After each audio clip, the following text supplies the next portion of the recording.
Bienvenidos todos a un nuevo podcast. En este podcast hablaremos de las entrevistas en la depresión y también las reincidencias, algunos aspectos que son importantes para todos los procesos terapéuticos y de intervención. Para este podcast te estará acompañando Fernando Romero. Algunos conceptos de la entrevista se debe particularizar en cada paciente deprimido, sobre todo en la fase introductoria. Por ejemplo, si se indaga sobre el nivel escolar y el trabajo que realiza, esto favorece un ambiente de interés por parte del terapeuta en conocer de acerca de la vida del paciente y que puede facilitar la temática a elegir en la fase del caldeamiento. La evaluación de la depresión comienza con la observación detallada del enfermo, su apariencia y su conducta. Pero antes, se debe precisar cómo llega a la primera consulta. Esto muchas veces da la idea del tipo de paciente que se enfrenta al especialista. El hecho de que se presente solo orienta la observación de la crítica de la enfermedad.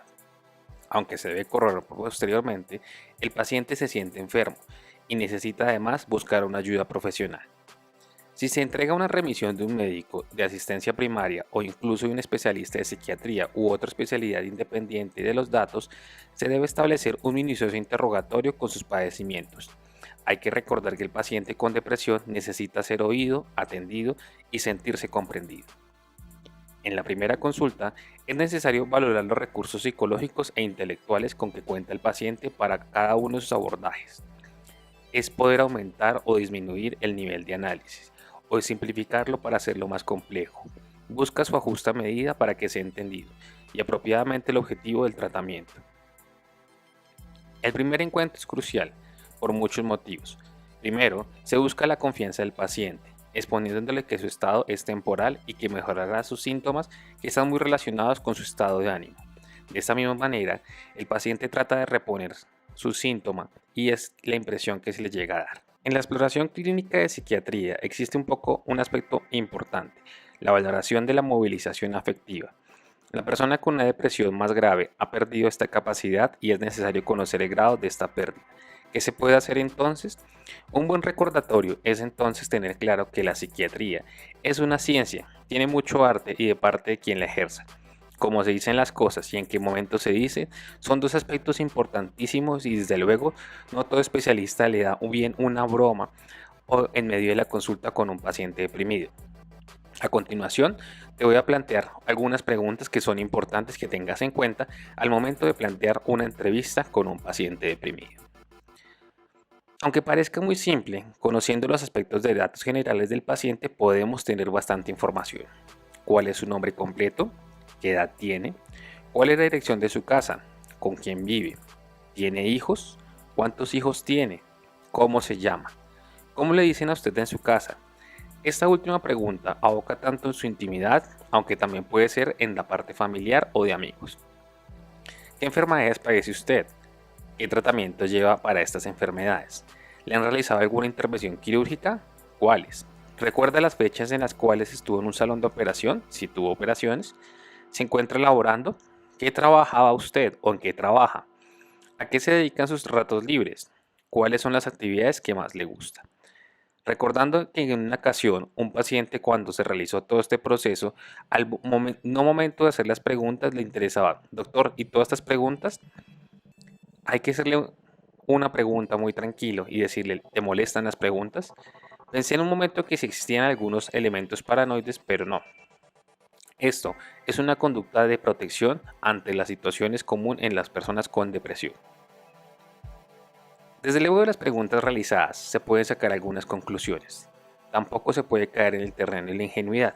Al pensar que todo que estamos por encima de nuestros colegas, hay que respetar bastante lo que es la manipulación que puede ejercer un paciente deprimido, ya que debido a esta atención puede obtener algunas cosas. En las preguntas que hemos hecho inicialmente, la entrevista no ha consumido más de 5 minutos, pero ya se puede establecer una orientación en algunos aspectos, en los que posteriormente es necesario profundizar, sean de orden positivo o de orden negativo. La primera indagación obliga a puntualizar la postura y la presencia de los movimientos identificados, los cuales se destacan de la depresión inhibida. El enfermo anda lento, cabizbajo y le falta espontaneidad. Algunos pacientes presentan una depresión agitada o ansiosa, se retuercen las manos y caminan constantemente. El ritmo de la propia entrevista suele ser lento. El paciente responde las preguntas con pausas prolongadas y respuestas monosílabas. Su discurso brinda indicios de que indican una sensación de rendirse, de no querer continuar. A menudo, el repertorio de sus expresiones faciales está embotado. Otras veces puede llorar o algunas veces resiste llorar. No todas las verbalizaciones sus sentimientos son fundamentalmente del sexo masculino. El pensamiento y las verbalizaciones pueden estar lentificadas, con un patrón de voz monótona. Sus pensamientos suelen ser revelar culpa excesiva y sentimientos de pérdida de autoestima y de autoconfianza afectada. Además, una falta generalizada de interés en sus actividades en las que había participado anteriormente. Puede quejarse de falta de energía y sus contactos sociales están reducidos. Debido a que suele presentarse múltiples manifestaciones físicas que forman parte de la depresión, se deben explorar los problemas de sueño, apetito, hábitos intestinales, funciones sexuales, síndromes dolorosos, entre otros. De qué manera se observará la naturaleza de estas alteraciones y el modo en que interfieren en sus actividades generales. Dado que no suelen asociarse las dolencias físicas con este trastorno, es importante indagarlo. Al investigar las causas, se tratará de precisar en qué aspectos tan importantes como las pérdidas y separaciones significativas en la vida del paciente.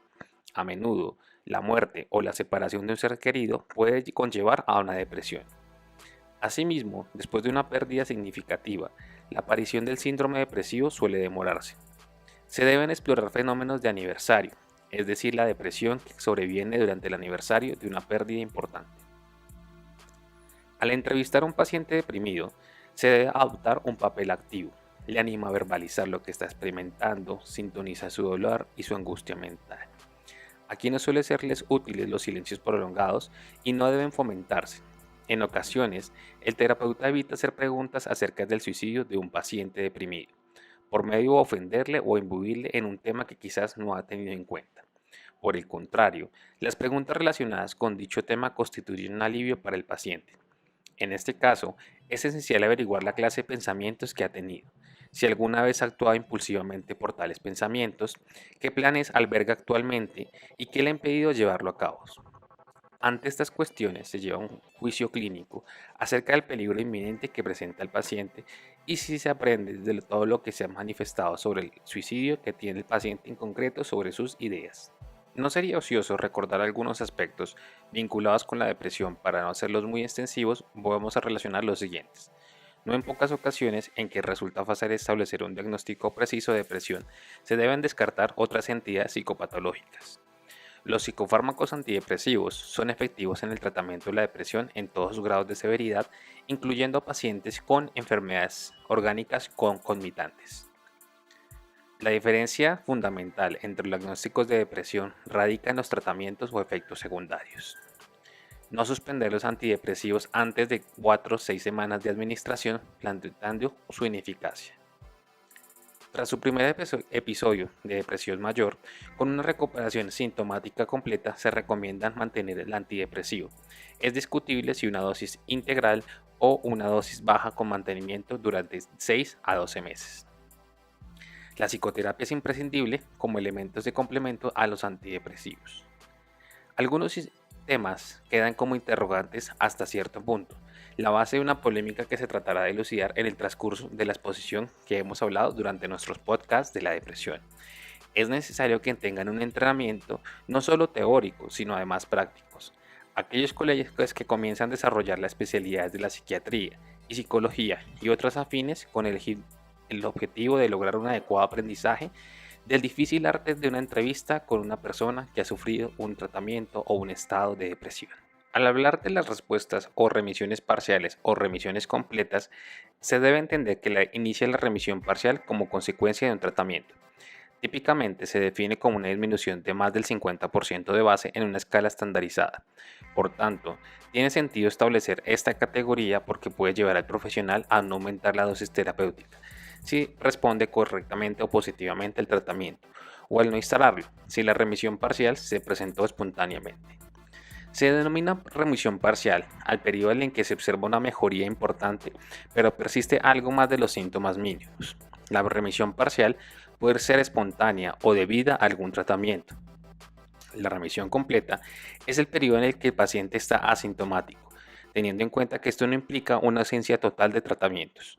Como criterios operativos se emplean el AHM17 menor de 7 y BDM menor de 8 y una duración inferior a 6 meses. Se ha observado que con el tiempo la HD17 con una puntuación de 7 o menos establece la diferencia entre pacientes con una depresión o sin esta. La recuperación es una remisión superior a un estado determinado en el que el paciente está asintomático o solo presenta uno o dos síntomas leves. Este término suele emplearse para designar la recuperación del episodio y no de la enfermedad. Denota una vuelta a la normalidad del estado habitual y constituye el objetivo primario del tratamiento de los episodios depresivos agudos. En ocasiones, los términos de recuperación y remisión se han empleado de manera intercambiable. En la tabla que hemos mencionado anteriormente, el concepto de neuropsicología de mejoría clínica de la depresión incluye los siguientes aspectos. Mejoría objetiva de la depresión. Mejoría objetiva de cada uno de los síntomas y signos asociados de la depresión.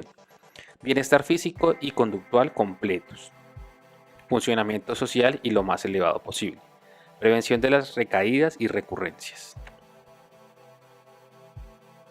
De este enfoque, resulta evidente que si todas las metas señaladas pueden alcanzarse con una forma aislada del tratamiento, la otra resulta innecesaria. De lo contrario, es mejor que el tratamiento se realice combinado. Al hablar de la recaída es el empeoramiento de un episodio aparente controlado, hasta alcanzar nuevamente criterios del nivel de diagnóstico durante la remisión y antes de la recuperación. Se ha indicado que el tiempo medio para las recaídas disminuyen en correspondencia de la severidad de la depresión, de niveles de ligeros a niveles severos, desde 6,1 a 3,2 años respectivamente. De manera inversa, el riesgo suicida absoluto aumenta de 6 a 48 con respecto a la intensidad de la depresión. Uno de cada dos pacientes puede presentar recaídas por no haberse logrado la remisión completa de los síntomas. Sin embargo, el predictor más prepotente o potente es la descontinuación abrupta de la medicación. La recurrencia se define como la aparición de un nuevo síntoma en un paciente recuperado. Cada vez es más evidente que los trastornos depresivos han de ser considerados como enfermedades crónicas o al menos recurrentes. Los episodios depresivos únicos parecen ser la excepción de una enfermedad que se comporta como una afección que va a acompañar al paciente durante toda su vida. El estudio clásico de Groff y colaboradores demostró este hecho de manera consistente. Al mismo tiempo, permitió comprobar que la aparición sucesiva de las recurrencias suponía un acortamiento de los periodos libres de síntomas y, por tanto, una mayor aceleración en el ritmo de la aparición de los periodos de las enfermedades. Asimismo, el aumento de la enfermedad aumenta con el riesgo de la recurrencia. El riesgo de la recurrencia de la depresión mayor es elevado, de manera que a la mitad de los pacientes se presentan un nuevo episodio luego de sufrir el primero, aunque el segundo episodio puede acontecer años más tarde que este. El 70% después de más de 2 episodios, con el 70 o el 80% de posibilidades de la recurrencia que aparezca un tercer episodio 3 años posteriores a la recuperación del episodio, y hasta un 90% después de 3. Por este motivo, es importante cuestionarnos en el tratamiento de la depresión mayor y es el tiempo que debe mantenerse el tratamiento farmacológico tras la recuperación de la prevención de la recurrencia. Existen pocos estudios diseñados específicamente para valorar esta cuestión y no se ha establecido un acuerdo definitivo en las recomendaciones. En general, los pacientes que dejan el tratamiento antidepresivo tienen mayor recurrencia que los que siguen tomando y teóricamente los pacientes con mayor riesgo de recurrencia son los que serían los más beneficiados de una pauta prolongada. Además, cuanto más se prolonga el tratamiento, menor es la diferencia en el riesgo de recurrencia entre los pacientes tratados y los controles. Es decir, el beneficio de prolongar el paciente va disminuyendo con el tiempo.